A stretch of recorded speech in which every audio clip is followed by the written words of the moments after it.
Bharat America మధ్యన ఒక పక్కన వాణిజ్య చర్చలు జరుగుతున్నాయి.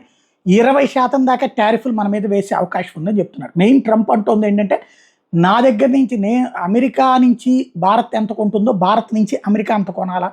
అంటే భారత్ దగ్గరికి అమెరికా వాళ్ళు ఎంత అమ్ముతున్నారో భారత్ అమెరికాలో అంత అమ్ముతారంటే అట్లా కాదు. ట్రేడ్ డెఫిసిట్‌ని బ్యాలెన్స్ చేయాలంటాడు. వాస్తవంగా మన దగ్గర నుంచి ఎక్స్‌పోర్ట్స్ ఎక్కువ ఉంటాయి అమెరికాకి. అమెరికా నుంచి మనం ఇంపోర్ట్స్ తక్కువ ఉంటాయి.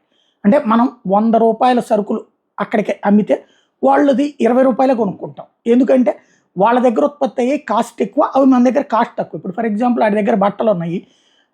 ఒక్కోటి వచ్చేటప్పటికి ₹10,000 వర్తించేవి మన దగ్గర ఇక్కడ ₹1000కే దొరుకుతాయి.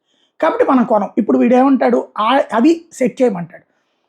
దానివల్ల చర్చ నడుస్తుంది. అయితే అలా పక్కన పెడితే ఇప్పుడు అమెరికా 50% మనమే ఇదే 20% టారిఫ్లు వేస్తుందని చర్చ ఒక పక్కన నడుస్తుంటే, భారతదేశం చైనాల మధ్యన ట్రేడ్ డెఫిసిట్ వచ్చేటప్పటికి $99.2 బిలియన్ నడుస్తుంది.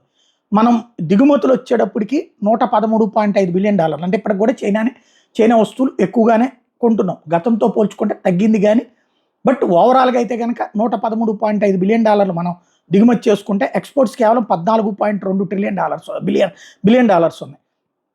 అంటే $99.2 బిలియన్ మన మధ్యన ఆ గ్యాప్ ఉంది. దీన్ని అధిగమించడానికి ఇప్పుడు భారతదేశం చేస్తున్నటువంటి ప్రయత్నం.